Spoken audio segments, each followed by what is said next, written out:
Hey everybody, Dieter Kurtenbach with Larry Kruger here in the KMBR studios in San Francisco. 49ers on a bye week. The rest of the NFL played. Their opponent on Sunday. The Seahawks played last night on Sunday Night Football, lost to the Cardinals. But let's talk more about the big picture. And we've seen this first half of the season, let's call it the halfway point. 49ers aren't going to make the playoffs.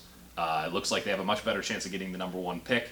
What is the incentive for 49ers fans to keep watching? What should we be looking for in these final few weeks as they go up against some pretty good teams, but also some teams that they can probably beat as well? Yeah, I mean, what you're looking for is for them to kind of develop their roster a little bit at the quarterback spot, playing Gabbert, but at other spots as well. I mean, a lot of people focus on Gabbert. I think you got to focus on three areas, really: the defensive backfield, the O-line, and really at wide receiver. I think you need to look in the last 2 months of the year and find out what you have, so you know what you need come free agency and come the draft. Wide receiver, let's start with that. DeAndre Smelter is going to start practicing this week. Wide receiver's been a major issue for this team. You get Jerome Simpson in around week 6, week 7. He hasn't exactly shown out in the terminology that they like to use. A lot of drops. You have Anquan Boldin nursing a hamstring injury. You have Torrey Smith looking like a clear lack of value for what they're paying him. Tight end position sort of plays in there too. I think Selleck has probably developed. I think McDonald probably has a spot on this roster, but it is totally wide open. Starting with Bolden, his contract's up at the end of the year. He's nursing that hamstring injury. He's 35 years old. Is this a guy that theoretically will come back to this team, or do they really have a choice but to bring him back? Well, that's a question. I mean, he's a free agent at the end of the year. He said he would like to come back and play. You know, I mean, he makes sense as a guy to bring back, but, you know, he's not the key guy. The key guy is Smelter, as you said, and he's active to play this week as far as practice this week, and they can activate him if they want to over the next 3 weeks. So they're getting a glimpse at a receiver who's got good size, good speed. He's a little bit raw. He was a college baseball player. But DJ Smelter's an interesting guy, and they used, I believe, a 4th-round pick to draft him. So, you know, he's a guy that they have hopes for. He's got big hands, 11-inch hands. He's a good route runner. He came out of a system that's going to be quite a bit different than the system that he's in. Yeah. But now he's healthy, and I think they'd like to find out what they have. Not just in him, also Bruce Ellington, Quentin Patton. Any receiver that has a little youth, I think they're going to get some decent run in the second half of the year, so the 49ers can kind of decide going into the offseason how many wide receivers they really need to go after. I've been surprised that DeAndre White hasn't taken more of the opportunities that he's had so far this season. I thought he looked pretty darn good in the preseason. I liked him a lot at Alabama. If anyone needs to make a move to make this roster next year, it's the guy who arguably shouldn't have made the roster on the 53-man cut, DeAndre White, who kind of slid in there. And I think everybody's on the chopping block with that, including Torrey Smith. That contract's big, and I think the reason they signed him is they wanted to build up that deep ball with Kaepernick. Kaepernick doesn't look like he's going to be here next year, so what's the point of having Torrey Smith around for $10 million? Everybody's on the chopping block with that. Offensive line, totally maligned. It looked pretty good when they had Tiller in there last week, but Kilgore's going to be back in practice this week. They're looking at maybe November 29th to get him back into the playing field. So what does that mean for Marcus Martin? Marcus Martin's been arguably the worst member of that offensive line, a pretty bad offensive line all year. Is this a guy that they want to try out at guard here going forward? Well, I think they very well could. I think more than anything, Marcus Martin's no longer on scholarship. You know, he had a little bit of a break here in the first half of the year, and that Kilgore wasn't ready to go, and they had no other option. Now they will have other options. So if Marcus Martin doesn't improve his play, he might be sitting on the bench. I do think you'll see Kilgore at center and Martin at guard. I think they'll experiment a little bit with that. I think you're going to see a lot of Trent Brown at right tackle. Mm-hmm. Last week we saw Trent Brown play right tackle with Eric Pierce sliding over to right guard. I think we'll see more of that. I think they want to see Trent Brown, Andrew Tiller, Marcus Martin playing more, and they also want to see what Kilgore's addition does to this line. So I think you'll see them do what they've continued to do, which is kind of, without actually naming new starters, work different guys through over the course of the game. I think they understand that if you change the starter, you get headlines. I don't think they want headlines. I think at this point, they just want to try different combinations and evaluate and have a pretty decent idea going into December. What I'd like to see is I'd like to see them take the rest, let's say the next 3-4 weeks, and kind of, evaluate these guys, and then for the final 3 or 4 games, put them out there in a group and stay with it and see if the group can kind of come together and we'll see if they go that route. I know they like these players individually, but it's time for some of them to produce. Right, I agree with you, and I enjoyed how they sort of weaned guys in, but at a certain point, I don't think Trent Brown learned anything in the last 3 weeks that sort of made a leap. They need to get these guys out on the field. They need to get him some continuity, and that's something that offensive line really hasn't had with the new guys in it yet. So I agree with you on Brown, absolutely. It'll be interesting to see, especially with Staley's name being so common in trade rumors right before the trade deadline. Maybe you give him a couple of series off here and then down the stretch and let Brown go over there. It'd be interesting to see if they want to go that far into the experimental route.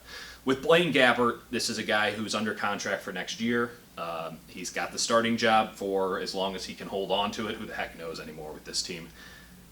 What does he need to show you to prove that he's a guy who should be in consideration for the 49ers starting quarterback job next year? I just think he needs to do more going forward, what he did last week. I mean, the ball needs to come out on time.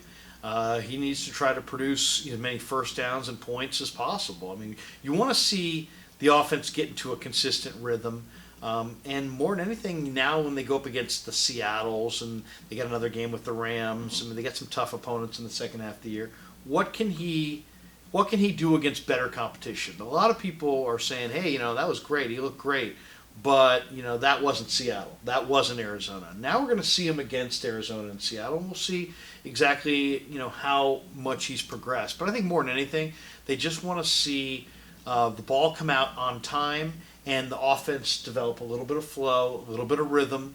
And I don't think he has to be a world beater. I think if he just comes out and plays smart football and plays going forward the way he played in his first start, I think he's going to be fine. I think the interesting thing is the second half of the year is going to be about, is Blaine Gabbert a nice backup, or is Blaine Gabbert a decent guy to have competing for a starting job, or is Blaine Gabbert going to roll into 2016 as the unquestioned starter? And I think we're going to get that answer in the second half of the year. I really believe that we'll find it will show itself. We're either going to see that Blaine Gabbert's got huge flaws and he's not the answer, and at best he's a backup, or on the positive end, we may see a guy who has total command of the offense and maybe should go into next year as the starter regardless of what other quarterbacks they bring in. So I think there is no player on this roster that has the wider variety of potential outcomes to this season than Gabbert. You could argue that Gabbert's future will be decided this upcoming Sunday against Seattle because they just played them. The defense hasn't changed a lot. You have a total control there to compare him to Kaepernick next year, and we've already made the decision on Kaepernick. The media has, we have. You have to imagine that the 49ers themselves have made a decision on Kaepernick and his future with the team.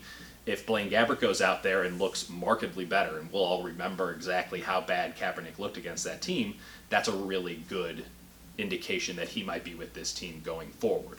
If he goes out there and does the same thing, it's all over, and everyone's talking about who they draft in the first round next year. So ultimately, and finally we'll wrap it up pretty quickly here, the secondary was terrible to start the year and has looked really good lately. And especially at cornerback, they were beat up going into last week, and yet they were still able to be really good defensively against the pass.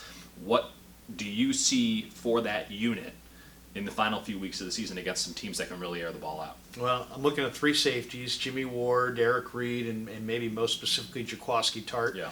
And Tart, I think, is the most exciting player on the roster. He's fun. And not only is he fun, I mean, he has demonstrated a skill set that is broad. I mean, he has shown that he can play pass coverage and be in shadow and mirror a receiver, almost like a cornerback at 220 pounds. Yeah. And he's shown that he can step into the lane on run plays and step into the box and really provide some thump. So it's pretty rare to find a 6'1", 225-pound thumper who can step up and play the run and play outstanding coverage, but they may have found this player, and I think his upside is tremendous. I'm looking for him to play outstanding football the rest of the way. I'm also looking for Jimmy Ward, who I think is, the last 3 weeks I've seen a steady, incline in his performances. I think he's getting better and better and more aware.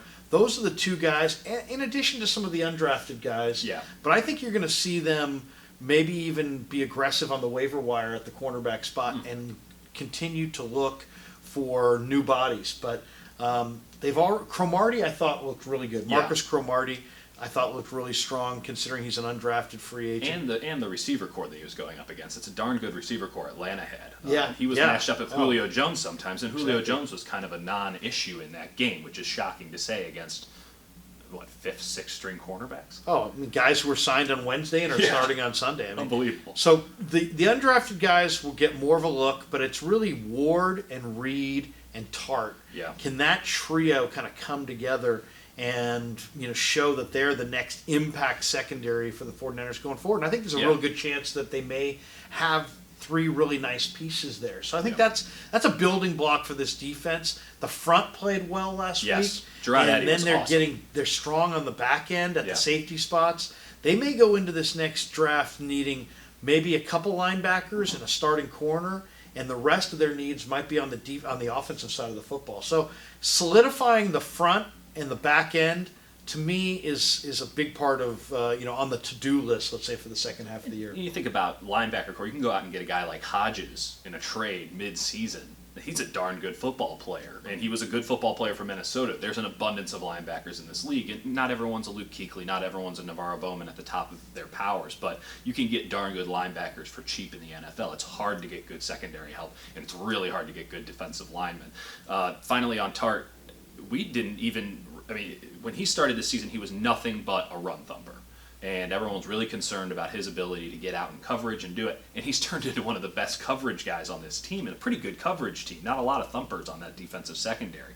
His progression from the beginning of the season, from training camp to today, has been crazy. You don't see progression like that in the defensive secondary too much, especially at the position that he plays. So I absolutely believe that you're almost building this defense around Jaquiski Tart going into next year. He's been that impressive. So. Yeah, no, kind of a poor man's Cam Chancellor in a lot of ways. I agree. He's not quite the hitter that Chancellor is, but Chancellor's not the coverage No. player that this player is. And that wasn't even his strong suit. The Yeah, guy but Tart's- sucked in coverage, and now that's his strong suit. That's a crazy progression. Well, and just some of the plays the last couple of weeks, the coverage he's just right there, blanketing the receivers. So I think the upside for Tart is considerable, and if you're Trent Baalke, you needed to hit on one of these draft picks, and I think it's safe to say that they're going to hit on Tart. Yeah. They may hit on Armstead and Tart. But, and Harold's looked okay in recent weeks too. Yeah, but I mean, it's been Tart coming together on the defensive side. The one thing the 49ers, the reason I think they've fallen off is the number one reason is their number of great players has really diminished. They've lost some great players. They've replaced them for the most part with decent players. Yeah. Now they may have a great player in Tart that they can play at strong safety and anchor their secondary for years to come. So that to me is probably the most exciting development, is just watching him emerge as not a good player, but maybe one of the best safeties in the game. We're putting the cart a little bit before the horse, but this is where he's trending, and that's good to see. Absolutely. And let's not forget the coaches with this team. They're all fighting for their jobs here with a season that is certainly not going to end in the playoffs and might end with a first overall pick. There's going to be changes. A lot of people have talked about Tom Sula. I think we're both in agreement that he's still here next year, barring them losing out. But that doesn't mean that Jeep Christ is here. That doesn't mean that Eric Mangini is here. That doesn't mean that any of the position coaches are here next year. So those guys have a lot of incentive to win out, or at least get some wins down the stretch and show clear progression with some of these players. So a lot to keep your eye on in the final stretch of the season. There's going to be some good football games in here. I don't think that we're in any disagreement on that. A lot of competitive games. Yeah. I mean, Detroit's a winnable game. Cleveland most likely is a winnable Chicago. game. We're also going to get a glimpse at Cincinnati. Now, that may not be a winnable game, but that may be the AFC team in the Super Bowl, especially with Julian Edelman going down this weekend. The Bengals are now looking like a very viable contender for Super Bowl 50. So they'll play the Niners in the second half of the year, and we'll get a kind of a barometer on exactly how good they are. Yeah, be very interesting down the stretch. We'll have plenty to talk about between now and then. For Larry Kruger, Dieter Kurtenbach, KMBR, signing off. Good night, Australia.